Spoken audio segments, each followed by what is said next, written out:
Olá pessoal, estamos de volta para a terceira parte do vídeo Jeová, o Diabo e os Censos.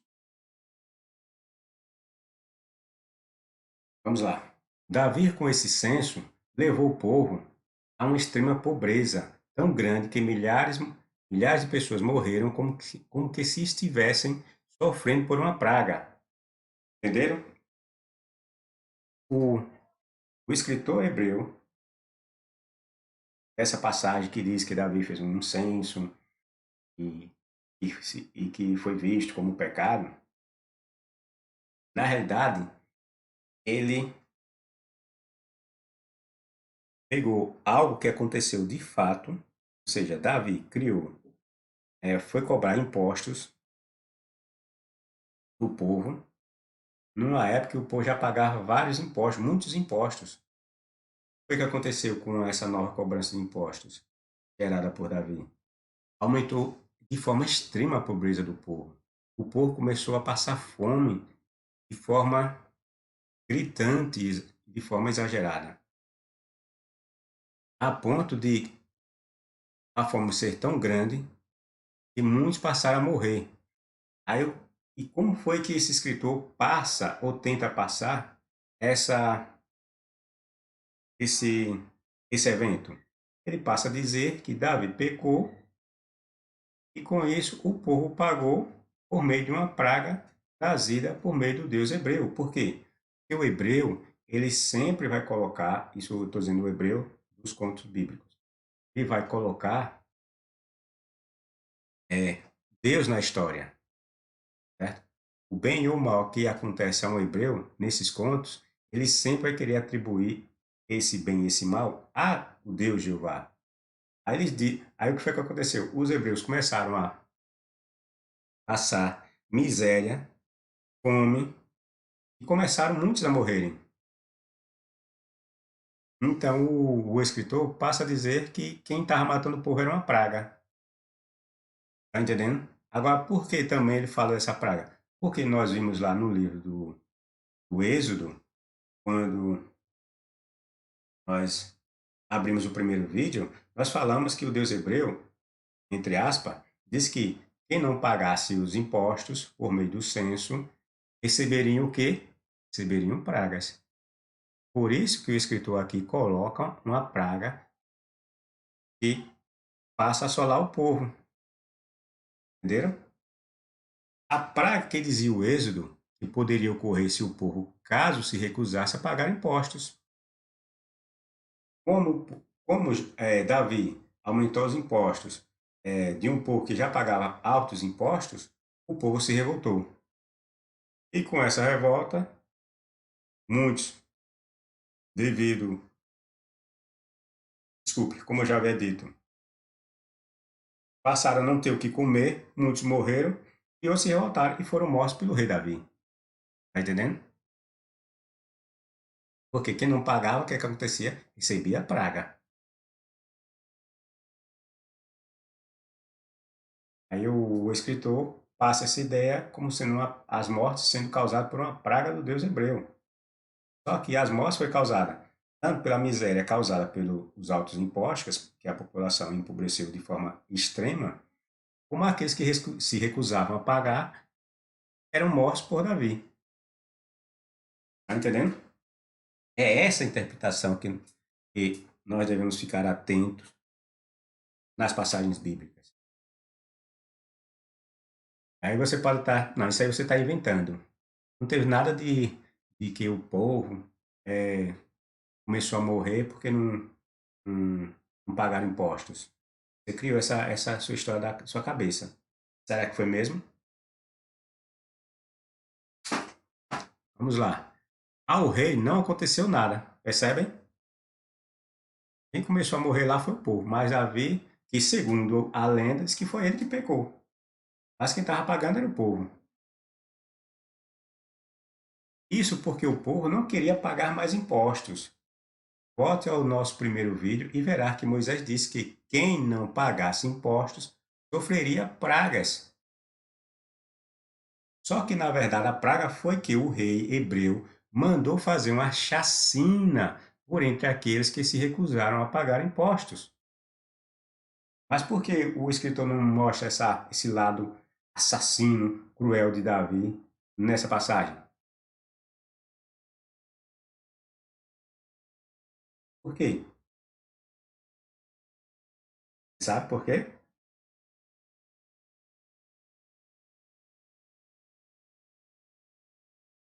Vou deixar para vocês descobrirem. Além da pesada imposição de impostos, Davi também teria recrutado pessoas para prestar serviços forçados. Podemos ver isso na reação do general Joabe, que não viu com bons olhos essa arrecadação. Respondeu Joabe: multiplique Jeová o seu povo 100 vezes mais do que ele é.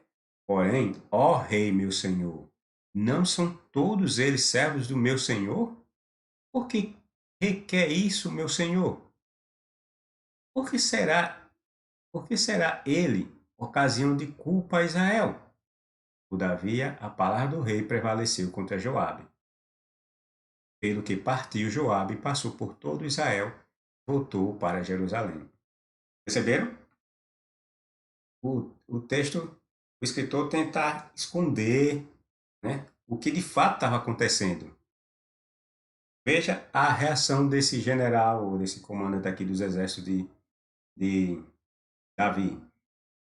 Ele fala: multiplique Jeová o seu povo 100 vezes mais do que ele é. Porém, ó rei meu senhor, não são todos eles servos do meu senhor? Davi estava fazendo algo de errado. Está entendendo? E por que Jó falou de multiplicar o povo 100 vezes mais do que ele é? Porque Davi estava exigindo do povo algo além. Então, para que Davi exigisse isso, era necessário que o povo fosse maior do que ele era. Está entendendo? Davi estava exigindo mais e mais imposto do povo.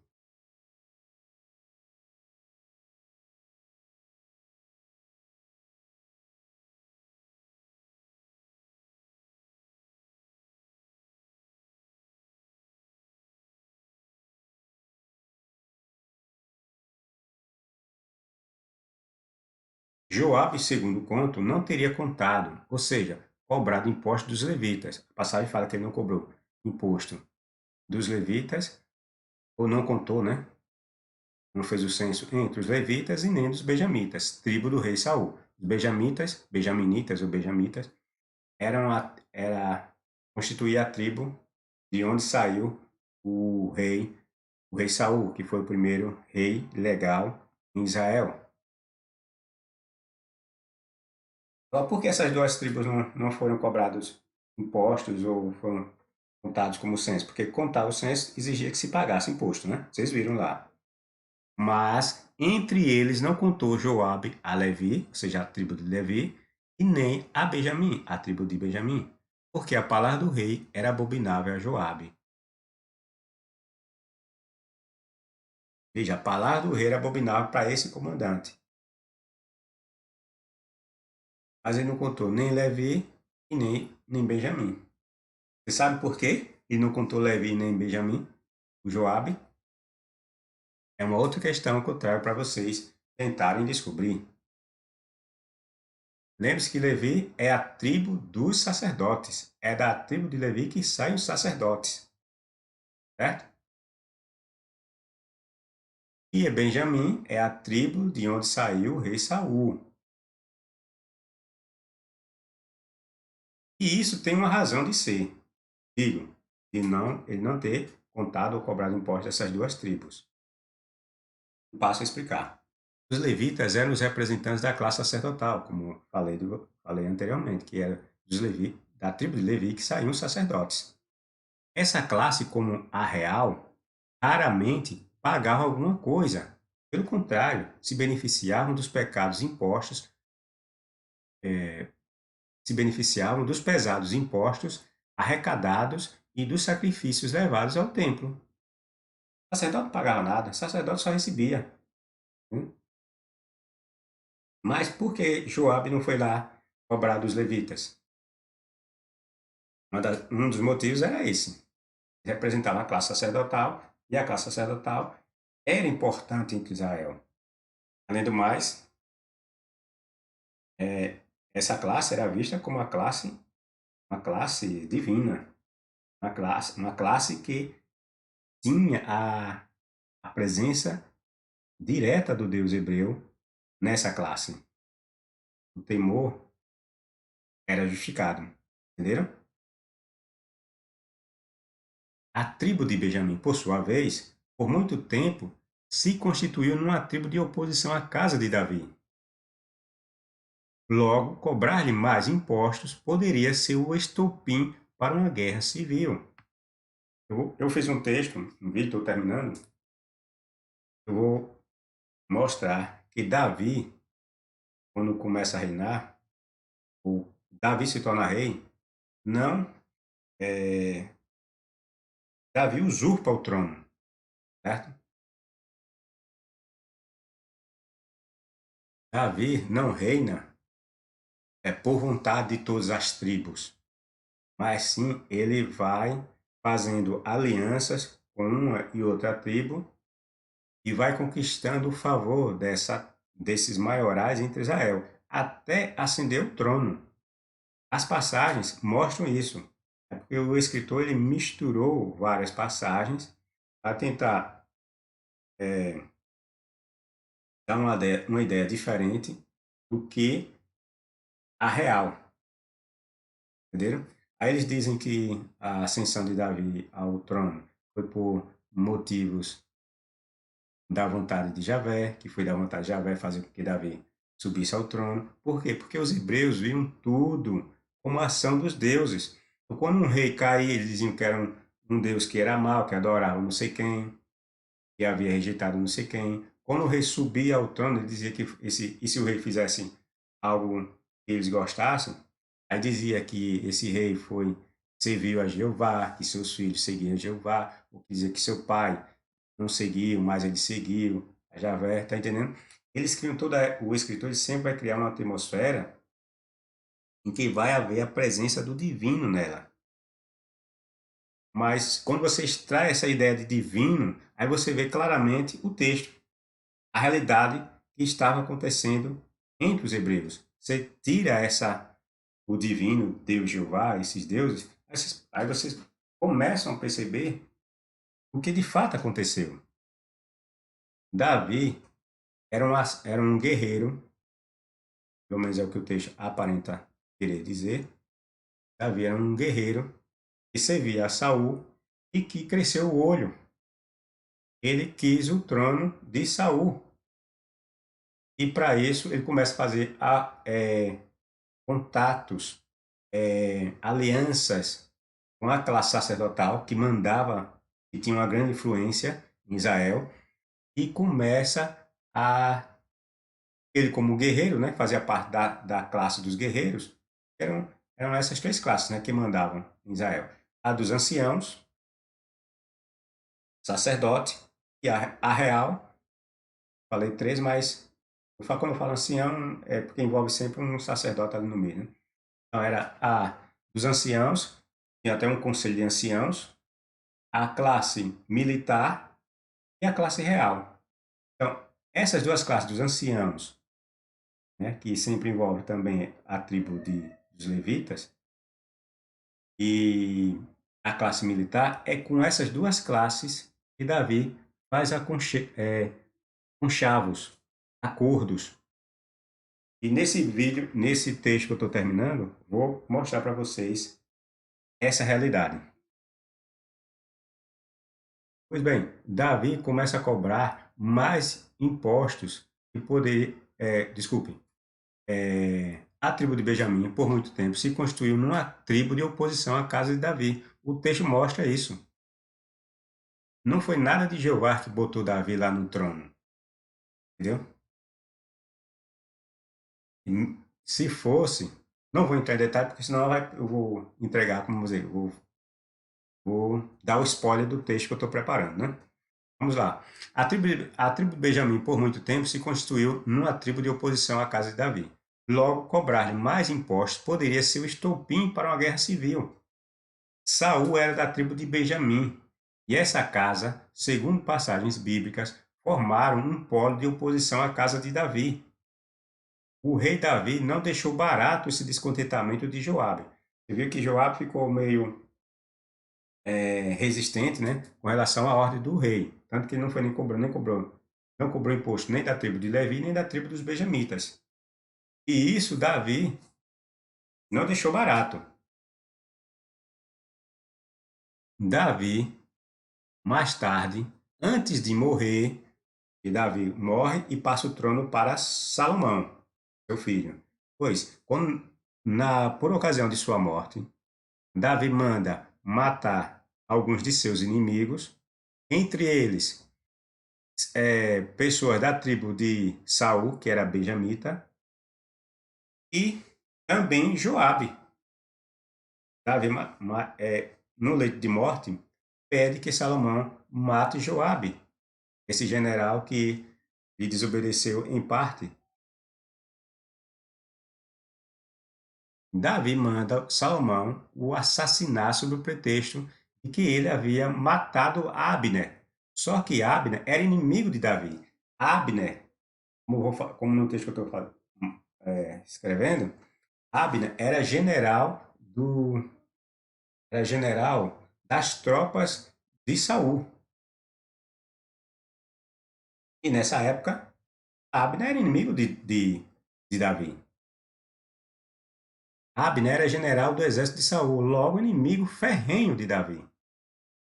Uma outra prova do que estamos falando pode ser vista num texto abaixo, em que o escritor afirma que Salomão fez um censo aos modos, à maneira de Davi. Só que dessa vez, o escritor não diz que este censo foi visto como pecado. Mas o texto diz que Salomão fez um censo como seu pai havia feito. Salomão fez um censo, veja, Salomão fez um censo de todos os estrangeiros na terra de Israel. Você sabe para que serve censo, né? Como o censo que seu pai Davi havia feito. Perceberam? Salomão fez novamente um censo da mesma forma que Davi fez. E descobriu que eram 153.600. Designou 70.000 deles como carregadores. Lembre-se de quais eram os objetivos dos censos: arrecadar impostos e, e recrutar homens para a guerra. Nesse caso, também recrutar homens para trabalhos forçados, certo? É o que nós vimos aqui nesse censo aqui realizado por Salomão. Designou 70.000 deles como carregadores, 80.000 como cortadores de pedra na região montanhosa e 3.600 como chefes para supervisionar a obra. Aí a passagem lá na frente diz que Salomão fez isso só com os estrangeiros, com aqueles que eram dos povos dos cananeus, e mais do povo dele, ele fez comandantes. Mentira, né? É óbvio. Salomão fez um outro censo para arrecadar mais impostos, do mesmo modo que seu pai Davi havia feito em seu tempo. Porém, dessa vez, Salomão não fez nenhuma chacina, por isso que, dessa vez, não se fala em praga da parte de Jeová. Enquanto que na passagem de Davi fala que houve uma praga que começou a assolar o povo, matar o povo, que Davi teve que fazer sacrifício para Jeová se acalmar, tal. Nesse censo aqui, com os mesmos intuitos de Davi, não houve nada de praga. Embora Salomão tenha feito o censo, não foi considerado pecado, nem nada. Ninguém morreu, tá entendendo? Agora, por quê? A questão do censo de Davi se deu dessa forma tão diferente da de Davi. Digo as consequências. E dessa vez, diferentemente do que aconteceu, supostamente na época de Davi, aconteceu supostamente na época de Davi. O povo pagou impostos sem recusas. Repito, e dessa vez, diferentemente do que aconteceu supostamente na época de Davi, o povo na época de Salomão pagou os impostos sem recusa. Entenderam? Enquanto que na época de Davi, quando Davi inventou os impostos, mais impostos, o povo, muito do povo se recusou a pagar. Daí gerou assassina. Já na época de Salomão, quando ele criou mais impostos, o povo não se recusou a pagar. O povo pagou. Por isso que não, o texto não se fala não fala em praga, nem das pessoas morrendo. Você sabe por que não houve chacina na época de Salomão e o povo começou a dar de forma voluntária, assim, mesmo sofrendo já muitos impostos pesados? Você sabe por quê? Como foi que Salomão conseguiu isso? Enganando o povo. É o que ele vai dizer. Isso é mentira. Você está inventando isso. O texto não fala nada disso. Pois é, o crente não sabe interpretar texto. Sobretudo aqueles que estão na Bíblia. É, Salomão conseguiu isso enganando o povo. Ele disse que estava arrecadando impostos para construir uma casa ou templo para os hebreus adorarem os seus deuses, entre eles Jeová. Estão lembrados que Salomão fez o grandioso templo? Eu fiz também um vídeo que prova que Salomão enganou o povo, aumentou o- os impostos que já haviam, arrecadou vários impostos, simplesmente para construir o templo que ele disse que era para Jeová, para enganar o povo. O povo era besta, né? O povo gostava de se dobrar para estátuas, e os hebreus eram idólatras e politeístas. Inclusive, Salomão também era um idólatra, né? Era tão idólatra que ele não só fez o templo para, como o texto diz, para Jeová, ele fez para esse Deus, como também para outros deuses. Eu vou mostrar lá no texto que eu estou fazendo, certo? Então, Salomão criou essa tática. Essa tática também foi feita, assim, não pelo rei Herodes. Herodes, para agradar o povo, os hebreus, os judeus da sua época, ele fez uma grande obra lá no templo, né? Por quê? Porque o povo gostava desse negócio, dessa religiosidade, do divino, né? Na época de Herodes, o povo já era monoteísta, né? Já na época de Salomão, aqui, o povo era extremamente politeísta, pagão, adorador, deuses, e vários deuses.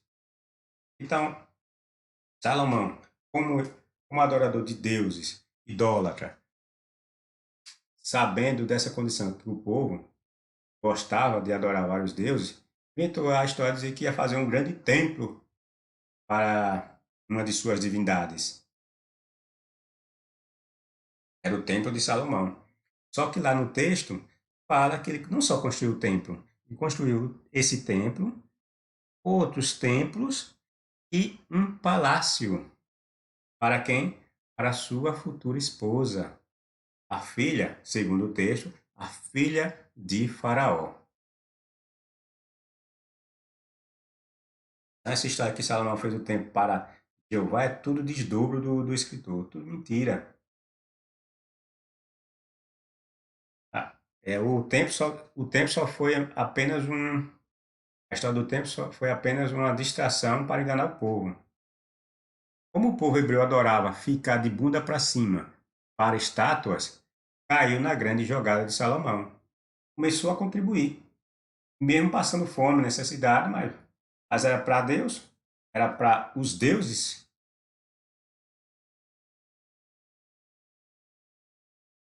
E, na verdade, usou esse pretexto de construir um templo para suas divindades, ou para o seu Deus, entre aspas, porque o texto é monoteísta. Salomão criou esse pretexto para construir um palácio, na verdade, para a filha de Faraó, que seria sua esposa. O templo de Salomão, salvo engano, durou 7 anos para ser construído. O palácio que ele construiu para essa princesa e uma outra obra lá, uma outra obra pública, na verdade eram templos pagãos que ele estava construindo. levou o dobro de anos.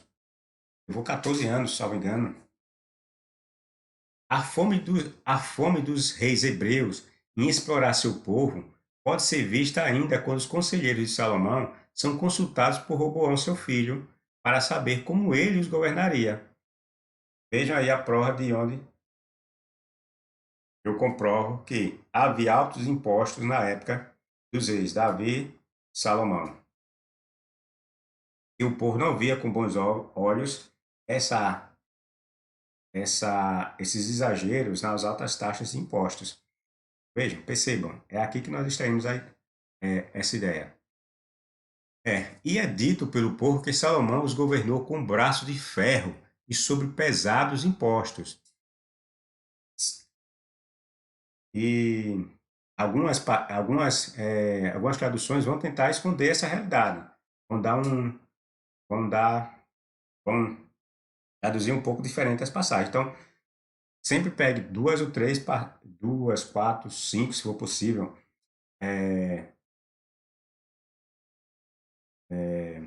versões bíblicas e faça a comparação. Aí vocês vão ver a realidade dos textos. Como eu já disse, muitas traduções hoje elas estão tentando amenizar o fiasco que é a crença monoteísta inventada pelos judeus. A crença monoteísta de um Deus que era, na verdade, um Deus pagão. Então, muitas delas são ligadas a uma religião, né? Então, estão criando versões sempre querendo é, embelezar os textos. Vejam, os líderes de Israel convocaram Jeroboão. Jeroboão era o filho de Salomão, que vai ocupar o seu lugar quando Salomão morre. Então, os líderes de Israel convocaram Jeroboão. Esses líderes eram um grupo de anciãos, né? Tinham grande influência entre o povo. Os líderes de Israel, várias passagens mostram isso. Os líderes de Israel, quando o rei Saul ele passa a governar, ele passa pela aprovação desse conselho de anciãos e pelo grupo militar. Davi a mesma coisa. Os líderes de Israel convocaram Jeroboão e ele e todo o Israel foram falar com Roboão. Seu pai foi muito duro conosco, disseram o povo. Viram? O povo dizendo para Roboão que Salomão havia sido muito duro com o povo. Aí o povo diz: alivia a carga pesada de trabalho. E é aqui que nós vimos a mentira que diz que Salomão só fez carregadores de lenhas e de escravos os povos que eram os descendentes dos cananeus, mas que do povo de Israel ele escolheu colocou eles em cargos importantes. Mentira, veja que o povo diz, olha o que o povo diz. Alivia a carga pesada de trabalho. Ou seja, os hebreus trabalhou sim, foram forçados a trabalhar, entenderam? Durante essa monarquia de Salomão. Davi e Salomão eram tudo reis cruéis, como qualquer outro rei que queria manter seus luxos, suas riquezas. Alivia a carga pesada de trabalho e de impostos. Vejam, é o texto que nos diz claramente como era o reinado de Salomão. E o reinado de Salomão não era nada diferente do reinado de Davi, entenderam? Ou de qualquer outro rei da antiguidade. Era assim que eles governavam, com trabalhos forçados e impostos altos. Entenderam? Vou repetir. Alivia a carga pesada de trabalho e de impostos altos que seu pai nos obrigou a carregar. Então, seremos seus súditos leais. Isso o povo falando para Roboão, que era filho de Salomão, que iria reinar. Pediu que Roboão aliviasse, né, a carga pesada, tanto de impostos como de trabalhos forçados, né, nesse seu governo. Aí o texto vai dizer que, se vocês lerem a história, né? Mostra que Roboão fez muito pior do que Davi e Salomão. Aí vem a história do escritor, aí diz que porque Roboão era adorador de Deus falso, que se desviou. Tá entendendo? O escritor sempre vai criar a atmosfera do divino. Mas na verdade não tem nada de divino. Então, nós vamos ver que Roboão vai ser muito mais cruel do que Davi e Salomão em termos de arrecadação de impostos e de trabalhos forçados. Os escritores hebreus envolveram fatos e eventos do seu povo em meio a lendas, acrescentando-lhes o elemento divino, Deus. A todo evento negativo que seus reis fizeram de alguma forma veio a prejudicar a nação, os escritores do Velho Testamento diziam que esses reis teriam desagradado a Javé, indo adorar outros deuses. Os hebreus viam deuses em tudo. Entendeu, pessoal? É assim que nós interpretamos as passagens bíblicas. Tira o elemento divino e vocês vão ver a realidade do texto. É isso aí, pessoal. Seu like, seu dislike, se for o caso, comente, compartilhe, divulgue o canal. Dê seu like, o seu dislike. E até a próxima, pessoal.